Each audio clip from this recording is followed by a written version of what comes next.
और अब वो क्लाइमैक्स जो दुनिया ने पहले कभी नहीं देखा। मुंबई के अंधेरी लोकल में बैठा अपनी बीवी को कॉल करता है। गाजीपुर से लेकर लखनऊ तक खून की राजनीति की फसल उगाई। मुख्तार अंसारी, अतीक अहमद, ब्रजेश सिंह, सुनील राठी, धनंजय सिंह, माफिया, भूमाफिया, अपराधी, दिन दिहाड़े हत्या, जमीन पर जबरन कब्जा, यही था यूपी का काला सच।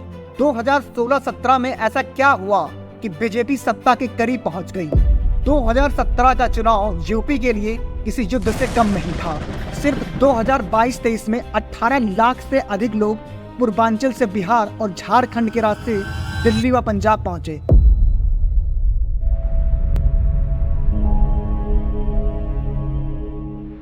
यह कहानी शुरू होती है अब 5 जून 1972 उत्तराखंड के पहाड़ों में एक बच्चे का जन्म हुआ। नाम अजय सिंह बिष्ट।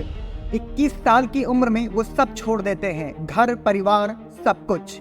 क्यों? क्योंकि उन्हें बुलावा आता है गोरखनाथ मठ का, जहां वो बनते हैं योगी आदित्यनाथ। गोरखनाथ मठ यूपी का वो पावर हाउस जहां से हिंदुत्व की लहर शुरू होती है। 1998 में 26 साल की उम्र में गोरखपुर से सबसे युवा सांसद बने। उधर 2012 में एक दूसरा सितारा चमक रहा था, अखिलेश यादव, यूपी का नया युवराज। पूरे प्रदेश ने उसे एक नई सुबह का नाम दिया। 224 सीटों के साथ सपा सत्ता में आई। 2012 में मिला उत्तर प्रदेश को अब तक का सबसे युवा, पढ़ा लिखा और बेदाग छवि वाला मुख्यमंत्री। लोगों को उम्मीद थी यह युवा उस राज्य की तस्वीर बदल देगा और उन्होंने कोशिश भी की। हजारों करोड़ की लागत से आगरा लखनऊ एक्सप्रेसवे बनाया। लखनऊ मेट्रो प्रोजेक्ट की शुरुआत हुई। अंतर्राष्ट्रीय क्रिकेट स्टेडियम, 15 लाख छात्रों को फ्री लैपटॉप बांटे गए। यूपी के मुख्यमंत्री अखिलेश यादव ने आज अपना चुनावी वादा पूरा किया। करीब 10,000 छात्रों को मुफ्त लैपटॉप बांटे। 100 से ज्यादा मॉडल स्कूल, गांव में सोलर लाइटें और काम बोलता है अभियान चलाया। लेकिन 2016-17 में ऐसा क्या हुआ कि बीजेपी सत्ता के करीब पहुंच गई। उसका पहला टर्निंग पॉइंट था सपा का पारिवारिक ड्रामा। अक्टूबर 2016 में अखिलेश ने शिवपाल को मंत्रिमंडल से हटाया। मुलायम ने बेटे के खिलाफ मोर्चा खोला। ये झगड़ा न्यूज चैनलों पर लाइव था। मुलायम, शिवपाल और अखिलेश के बीच टकराव ने पार्टी को तोड़ डाला। साथ ही कुछ और गलत फैसलों ने सपा की छवि को गहरा नुकसान पहुंचाया। 2017 में सपा की हार कोई एक रात की कहानी नहीं थी। जनवरी 2017 में सपा कांग्रेस का गठबंधन हुआ, मगर कांग्रेस का वोट बैंक ढह चुका था। बहुजन समाज पार्टी अलग लड़ी, जिससे 19% मुस्लिम वोट बीएसपी, सपा और एआईएमआईएम में बट गए। 9% यादव वोट सपा के साथ रहे, मगर 25% गैर यादव ओबीसी और 20% ऊंची जातियों के वोट बीजेपी के साथ चले गए। 2012 से 17 तक सपा की सरकार थी, लेकिन बेरोजगारी, भ्रष्टाचार और गुंडागर्दी की शिकायतें आसमान छू रही थी। दूसरी ओर थी भारतीय जनता पार्टी। उनके पास था नरेंद्र मोदी का चेहरा और अमित शाह की रणनीति। 2014 में लोकसभा में 71 सीटें जीतने के बाद मोदी का जादू बरकरार था। उनकी रैलियां, सबका साथ सबका विकास का नारा और हिंदुत्व का कॉकटेल, सबने वोटरों को झकझोर दिया। 2017 का चुनाव यूपी के लिए किसी युद्ध से कम नहीं था। और फिर आता है अखिलेश यादव का घोषणा पत्र। हर परिवार को प्रेशर कुकर, गरीब महिलाओं को 1000 पेंशन, छात्रों को सोलर लैंप और लैपटॉप, मुस्लिम युवाओं के लिए स्पेशल स्कीम, गांव में 24 घंटे बिजली और सड़कों का जाल, किसानों के लिए स्पेशल फंड और बहुत कुछ। लेकिन ये घोषणा बहुत देर से आया, चुनाव से बस कुछ ही दिन पहले, और पार्टी की टूट फूट ने इन वादों को गंभीरता से लेने का मौका ही नहीं दिया। लेकिन बीजेपी का घोषणा पत्र बड़ा दमदार था। 1,50,00,000 गरीबों को मकान, हर गांव में 24 घंटे बिजली, 90% नौकरियां यूपी के युवाओं को दी जाएंगी, न गुंडा राज न भ्रष्टाचार, किसानों के लिए कर्ज माफी, महिलाओं को मुफ्त शिक्षा और गैस कनेक्शन। बीजेपी ने कहा हम राम मंदिर बनाएंगे, हिंदू गौरव लौटाएंगे। ये वादे सुनकर जनता खुश हो गई, लेकिन क्या बीजेपी के वादों में दम था या सिर्फ जुमले थे? बीजेपी ने पूरे जोर शोर से प्रचार किया। पीएम मोदी ने 430 सीटों में से 300 से ज्यादा सीटों पर रैलियां की और पहली बार पार्टी ने मुख्यमंत्री का चेहरा नहीं दिया, सिर्फ नारा था मोदी है तो मुमकिन है। और फिर आई सियासी सुनामी। बीजेपी को 325 सीटें मिली और समाजवादी पार्टी 47 पर सिमट गई। 19 मार्च 2017 एक प्रखर हिंदुत्ववादी नेता योगी आदित्यनाथ उत्तर प्रदेश के 21वें मुख्यमंत्री बने। शपथ लेते ही योगी ने कई बड़े ऐलान किए। 36,000 करोड़ रुपए की कर्ज माफी, हर जिले में एंटी रोमियो स्क्वाड, गौ संरक्षण, रामायण मेला और काशी कॉरिडोर की शुरुआत। और फिर शुरू हुआ उत्तर प्रदेश का वो अध्याय जिसे कुछ लोग विकास कहते हैं और कुछ लोग धार्मिक ध्रुवीकरण। 2017 के बाद यूपी की सियासत ने करवट बदली। शुरुआत में योगी आदित्यनाथ ने लॉ एंड ऑर्डर को प्राथमिकता दी। 2017 से पहले उत्तर प्रदेश को गुंडा राज कहा जाता था। माफिया, भूमाफिया, अपराधी जिनका दबदबा यूपी की राजनीति में दशकों से था, खुलेआम सत्ता के इर्द गिर्द घूमते थे। ये कहानी है उस उत्तर प्रदेश की जहां कभी कानून नहीं, नाम चलता था मुख्तार अंसारी, अतीक अहमद, ब्रजेश सिंह, सुनील राठी, धनंजय सिंह। ये सिर्फ नाम नहीं थे, ये तो खौफ की चलते फिरते मिसालें थी। पुलिस थानों से लेकर सरकारी दफ्तर तक हर फैसले पर इनका साया था। दिन दिहाड़े हत्या, जमीन पर जबरन कब्जा, फिरौती के लिए अपहरण, यही था यूपी का काला सच। मैं इसलिए हत्या कर रहा था, मुझे नाम चाहिए, डॉन बनना मुझे पूरे पश्चिम उत्तर प्रदेश का। गरीब की जमीनें माफियाओं के तलवे चाटती थी और इंसाफ बस नाम का था।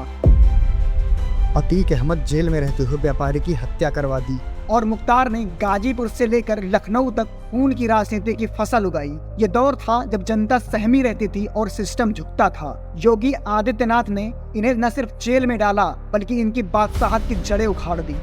1000 करोड़ से ज्यादा की अवैध संपत्ति को ध्वस्त किया। दर्जनों गैंगस्टरों की कमर तोड़ दी। जो सरकार कभी खामोश रही, योगी ने वो कर दिखाया जो जरूरी था।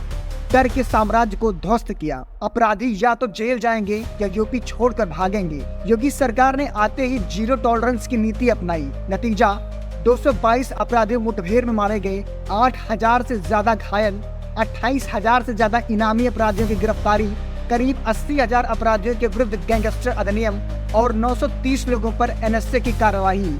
गैंगस्टरों की 142 अरब रुपए से ज्यादा की संपत्तियां जब्त की गई। माफियाओं के बंगले, जमीन और कारोबार तक ढह गए। आज लखनऊ, गाजियाबाद, नोएडा, बनारस, प्रयागराज जैसे शहरों में पुलिस कमिश्नरेट सिस्टम लागू है जो दिल्ली, मुंबई जैसे महानगरों के मॉडल पर काम करता है। Uttar Pradesh special security force का गठन हुआ ताकि संवेदनशील जगहों को आतंक और माफिया से मुक्त किया जा सके। ई प्रोसिक्यूशन प्रणाली में यूपी देश में पहले नंबर पर है, यानी FIR से लेकर अदालत तक सब डिजिटल। 2016 के मुकाबले अपराधों में हर साल बड़ी गिरावट दर्ज की गई है। डकैती में 84%, लूट में 77%, हत्या में 41%, दहेज हत्या में 17% और बलात्कार की घटनाओं में 16% की कमी आई है। ये वो आंकड़े हैं जो बता रहे हैं कि अब यूपी की सुरक्षा सिर्फ वादा नहीं, व्यवस्था बन चुकी है। जब रात को कोई अपराधी भागता है तो अब यूपी की सायरन उसकी नींद से तेज दौड़ती है। कभी आपने 6 लेन वाले एक्सप्रेसवे के नीचे की जमीन देखी है जहां ऊपर से कारें 180 की रफ्तार से दौड़ती हैं? उत्तर प्रदेश आज देश का वो राज्य बन चुका है जहां 6 एक्सप्रेसवे पहले से चालू हैं और 11 निर्माणाधीन हैं। देश के कुल एक्सप्रेसवे नेटवर्क में यूपी की सबसे बड़ी हिस्सेदारी है। मेरठ से प्रयागराज, गोरखपुर से आजमगढ़, हर दिशा में सड़कों की जाल बिछ चुकी है। लेकिन एक राज्य की असली ताकत तब मापी जाती है जब उसकी महिलाएं सुरक्षित हों। योगी सरकार ने हर जिले में anti Romeo squad, safe city परियोजना, मिशन शक्ति, यूपी कॉप ऐप और रात के समय महिला स्क्वाड सेवा, ऑपरेशन गरुड़, ऑपरेशन डिस्ट्रॉय जैसे कई प्रोजेक्ट लॉन्च किए हैं। ये नाम भले ही फिल्मी लगे, लेकिन इन अभियानों ने बेटी के डर को हौसलों में बदला है। लेकिन एक सच ये भी है, हाथरस, उन्नाव, शाहजहांपुर, इन जगहों की चीखें अब भी गूंजती हैं और ग्रामीण इलाकों में पिंक बूथ बस नाम के लिए है। 2012 से 2022 के बीच शिक्षा पर 3 सरकारें आई और गईं। मायावती के दौर में स्कूलों की इमारतें बनी, बेंचें आई, बाउंड्री वॉल्स बनी। अखिलेश यादव ने 15 लाख से ज्यादा लैपटॉप बांटे, युवाओं को डिजिटल बनने का सपना दिखाया। 2 लाख से ज्यादा स्कूलों को ICT से जोड़ा गया। फिर नहीं, योगी आदित्यनाथ की सरकार जहां 1,60,000 शिक्षकों की भर्ती, 1,50,000 स्कूलों में स्मार्ट क्लासेस, फर्नीचर, लाइब्रेरी की सुविधा दी गई। 2022-23 में drop out rate middle school का 16% से गिरकर करीब 4% और सेकेंडरी स्टेज का 12% से गिरकर 6% पर आ गया। आंकड़ों में तो बदलाव दिखा, लेकिन जमीनी सवाल अब भी वहीं खड़ा है। बेरोजगारी यूपी का सबसे पुराना दर। अब जरा बेरोजगारी के आंकड़ों को देखिए। 2016 में उत्तर प्रदेश की बेरोजगारी दर 18% थी, जो 2024 में गिरकर 3% के आसपास बताई जा रही है। सरकार कहती है 8,50,000 युवाओं को सरकारी नौकरी दी गई, 1,38,000 महिलाओं को भी नौकरी मिली। ग्लोबल इन्वेस्टर समिट से 1,10,00,000 रोजगार पैदा हुए। लेकिन सवाल ये है, किस तरह का रोजगार? काम धाम का क्या होगा return? I want to work. कितने आउटसोर्सिंग पर थे, यानी आज हैं कल नहीं? कितने कॉन्ट्रैक्ट बेस पर थे और कितनों को अभी तक ट्रेनिंग के बाद भी ऑफर लेटर नहीं मिला? CMIE के आंकड़ों के अनुसार 2023 में यूपी की बेरोजगारी दर 4.2% रही, जो राष्ट्रीय औसत 7.1% से कम है। लेकिन यूथ अनएम्प्लॉयमेंट और छिपी बेरोजगारी की दर युवाओं में अब भी बहुत ज्यादा है। और फिर सबसे बड़ा घाव पेपर लीक। एक तरफ सरकार कहती है नौकरियां दे रहे, दूसरी तरफ हेडलाइन आती है UP TET paper leak, RO-ARO, UP police परीक्षा भर्ती, यूपी SSSC पेट में गड़बड़ी, ग्राम पंचायत अधिकारी परीक्षा।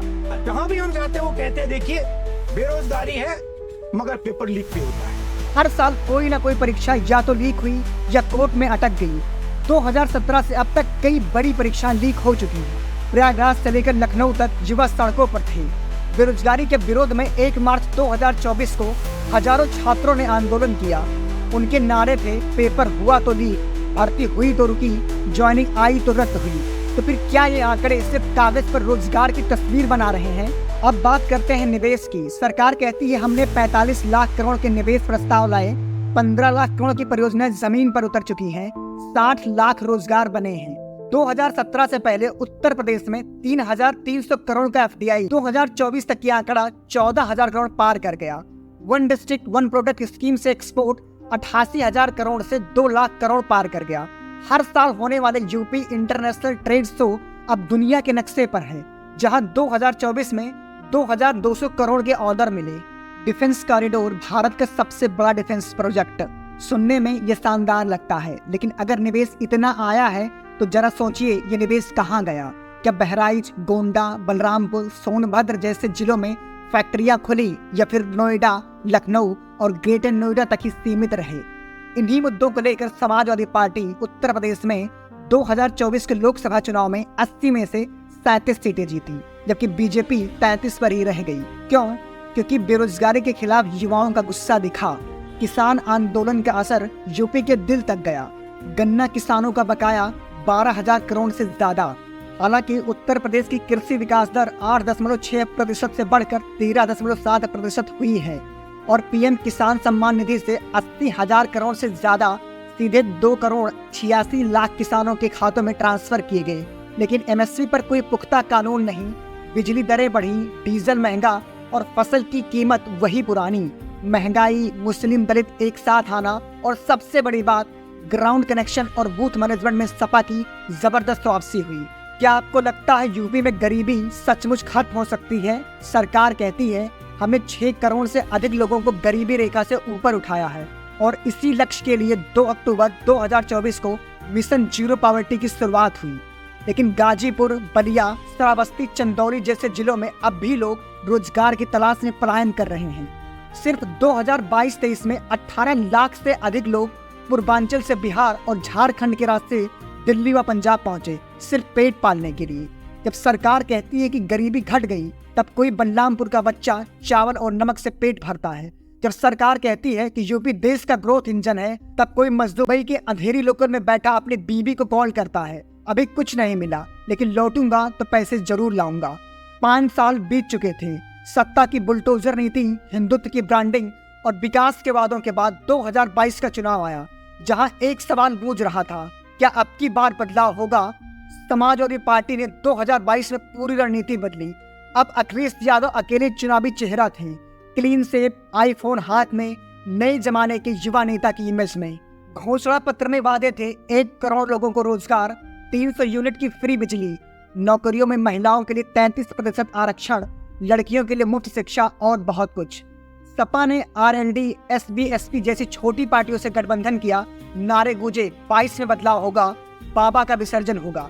बीजेपी ने फिर से अपनी मशीनरी को जोड़ा। प्रधानमंत्री नरेंद्र मोदी, योगी आदित्यनाथ और अमित शाह के साथ पूरा संघ परिवार मैदान में था। मुफ्त राशन योजना ने करोड़ों दिलों का भरोसा जीता। राम मंदिर निर्माण का काम शुरू हो चुका था और सबसे बड़ी बात, बुलडोजर बाबा की छवि अब ब्रांड बन चुकी थी। बुलडोजर बाबा, मतलब बताइए क्या रंग चढ़ा है लोगों पर। बीजेपी फिर से सत्ता में आई। इस बार 255 सीटों के साथ, जबकि सपा 111 सीटों पर अटक गई। 2022 के बाद उत्तर प्रदेश में कई बड़े बदलाव हुए। गंगा एक्सप्रेसवे का निर्माण तेज हुआ, फिल्म सिटी नोएडा में निवेश, डिफेंस कॉरिडोर के तहत नई उद्योग। जहां कभी जले हुए टेंट लगते थे, वहां आज राजसी दीपोत्सव में 25 लाख से अधिक दिए जलेंगे। अयोध्या सदियों का इंतजार और आस्था का वो सपना जो 2024 में हकीकत बना। जनवरी से सितंबर 2024 तक 13 करोड़ से ज्यादा घरेलू और 3000 से अधिक विदेशी पर्यटन अयोध्या पहुंचे। ताजमहल जो सालों से पर्यटन का बादशाह था, उसे पीछे छोड़कर अयोध्या बन गया नंबर 1 पर्यटन नगरी। 2025 का महाकुंभ 13 जनवरी से 26 फरवरी तक चला और इसमें 66 करोड़ से अधिक श्रद्धालुओं ने पवित्र स्नान किया। गंगा किनारे की हर बूंद देश की आस्था की लहर बन गई। अगर आप महाकुंभ के बारे में और डिटेल जानना चाहते हैं तो हमने इस पर एक वीडियो बनाया है, इसे आप जरूर देखिए। अब 2025 है, योगी सरकार के 8 साल पूरे हो गए हैं। 8 वर्षों में प्रदेश की जीएसडीपी 2 गुना से अधिक हो गई। 2017 में 12 लाख करोड़ थी, जो अब बढ़कर 27 लाख करोड़ हो गई है। 2025 तक यह 30 लाख करोड़ पार करने का अनुमान है। देश की जीडीपी में अब यूपी की हिस्सेदारी 9.2% हो चुकी है। आयकर रिटर्न भी 2 गुना से ज्यादा हो गया। 2020-21 में 26,000 करोड़ से 2023-24 में 48,000 करोड़ रुपए हो गए। लेकिन इन आंकड़ों के नीचे दबे हैं वो लोग जिन्होंने कभी इनकम टैक्स भरा ही नहीं। अब जरा हेल्थ की बात करते हैं। योगी आदित्यनाथ ने ऐलान किया हर जिले में मेडिकल कॉलेज। 2017 में जहां 12 मेडिकल कॉलेज थे, मार्च 2024 तक वो संख्या 45 तक हो गई। एम्स गोरखपुर और सैफई मेडिकल यूनिवर्सिटी को भी नया जीवन मिला। आयुष्मान भारत योजना के जरिए 45 लाख से अधिक लोगों को मुफ्त इलाज मिला। लेकिन ग्रामीण इलाकों में डॉक्टरों की कमी का सवाल अब भी हवा में लटक रहा है। गोरखपुर में बच्चों की ऑक्सीजन से मौत का दाग आज भी जिंदा है। उत्तर प्रदेश एक राज्य नहीं, एक राष्ट्र की आत्मा है, जहां से प्रधानमंत्री निकलते हैं, जहां सबसे ज्यादा सांसद चुने जाते हैं, जहां हर चुनाव देश की दिशा तय करता है। लेकिन योगी की यूपी में 2 कहानियां एक साथ चलती हैं। पश्चिमी यूपी के शहर नोएडा, लखनऊ, आगरा, जहां चमकते मॉल, हाईटेक इंफ्रास्ट्रक्चर, मल्टीनेशनल कंपनियां, एक्सप्रेसवे और मेट्रो की रौनक है। वहीं पूर्वांचल के गाँव में जहां आज भी बिजली और पानी की किल्लत अब भी बनी हुई, बेरोजगारी है और सपनों की उड़ान दिल्ली मुंबई की ओर होती है। 2025 में उत्तर प्रदेश ने 8 साल पूरे किए। एक बुलडोजर राज की कहानी, एक डिजिटल इंडिया की तस्वीर। लेकिन उसी कहानी के भीतर बसी है एक दूसरी कहानी, पलायन, बेरोजगारी, टूटते सपने और सोनी आंखें। आपने जो सुना वो एक कहानी थी, पर जो महसूस किया वो हकीकत है। तो इसे और लोगों तक पहुंचाइए, लाइक कीजिए, सब्सक्राइब कीजिए। आपका साथ हमारी सबसे बड़ी ताकत है। हर लाइक, हर सब्सक्राइब एक और नई कहानी को जन्म देता है। मिलते हैं अगले वीडियो में, तब तक के लिए धन्यवाद।